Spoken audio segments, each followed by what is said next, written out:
that you can see the palanquin, the mode of transport for the landlords. While the master and his mistress would seat in the palanquin, four able-bodied men employed as porters would lift it on their shoulders or heads and carry them. In front of you is a picture of Sant Mirabai carved out of a single laterite stone. Maendra Alvares, who conceptualized Ancestral Goa, single-handedly sculpted this image by using traditional tools. His labor of love has been recognized as the longest sculpture on a single. And please move on as and when you are requested to do so. Thank you.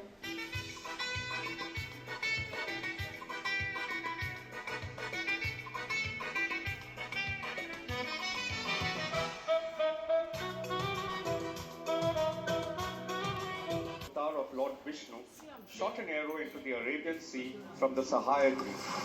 The waters receded from the point where the arrow landed, and Konkan, including Goa, came into being. After paying our respects to the creator of this land, let us climb the 7 steps to meet Demo.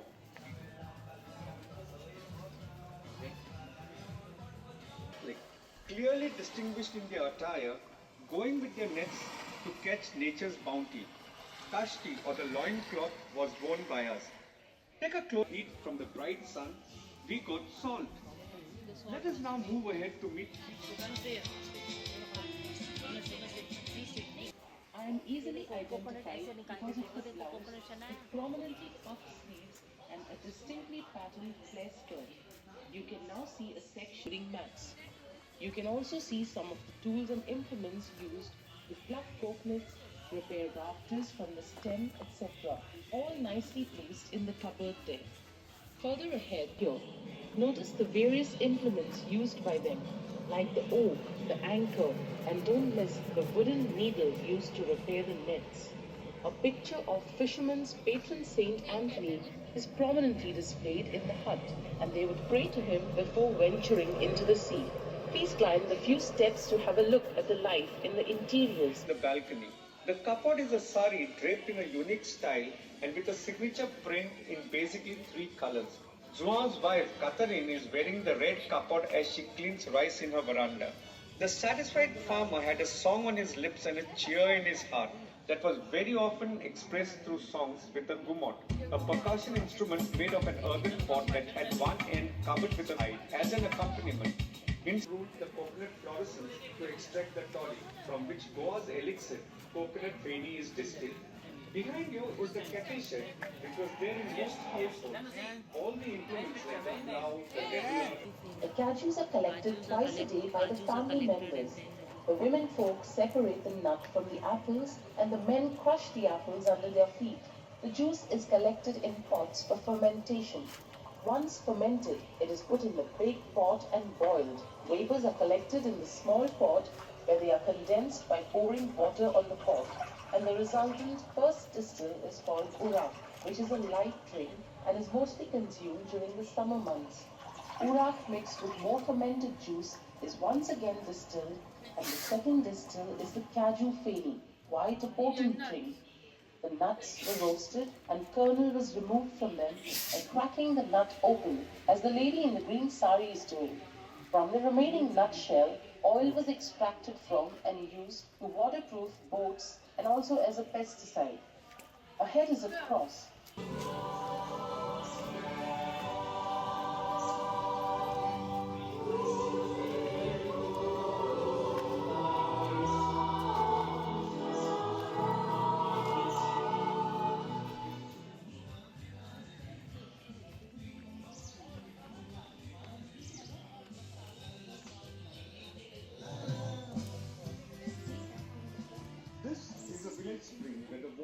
The spring fulfilled many needs of the villagers.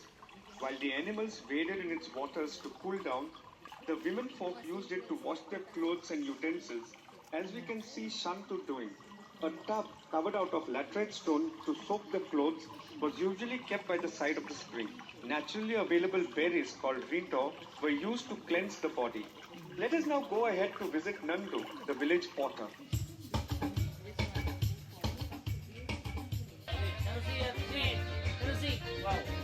In fact, in those days, was a very important person. Here you can see the various stages involved in preparing the clay item, ranging from seeding the set to polishing the final piece and baking it. Note the change in clothing at every stage of work, including the different attire worn by those marketing. Next to Nandu's house is Inas's house. The carpenters of those times amalgamated Western patterns with Indian motifs to prepare truly artistic furniture that is so fascinating even in present times. Especially during the sowing and harvesting season, he came down to the plains to help the farmers and in return took away grain for his consumption. The Dangar always carried a towel which doubled up as a turban to protect him from the blazing sun. It is a popular belief that everybody and every place has a guardian angel. Here, by the side of the step, you can see a place dedicated to the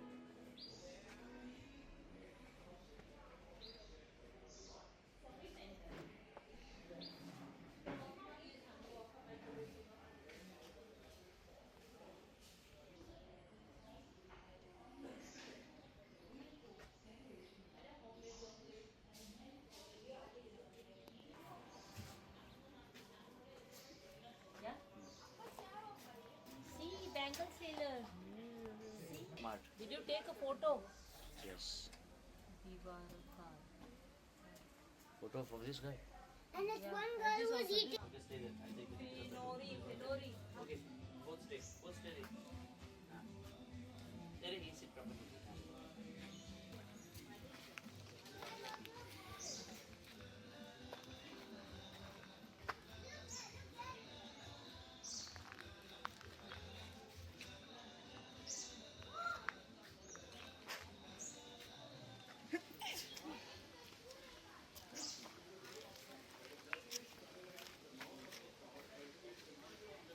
Normal.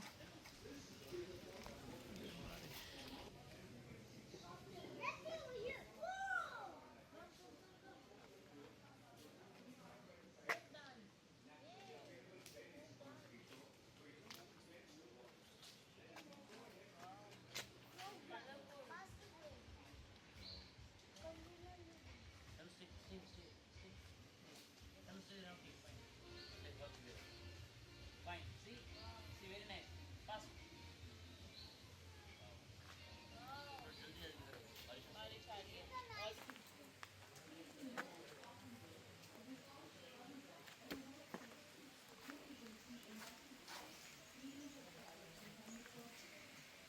Daddy! Daddy! Daddy! Over here!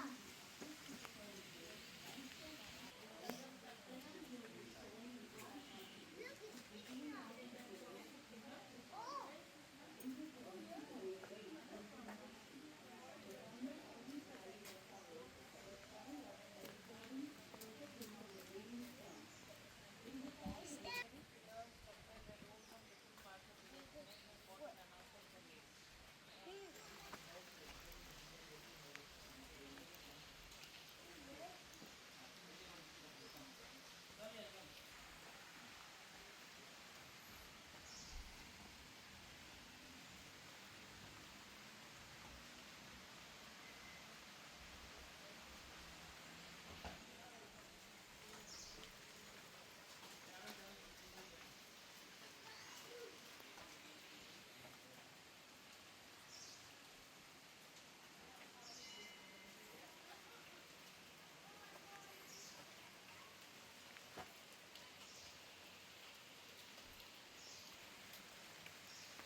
That's true.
strumming on her iktara and measuring 42 feet by 15 feet.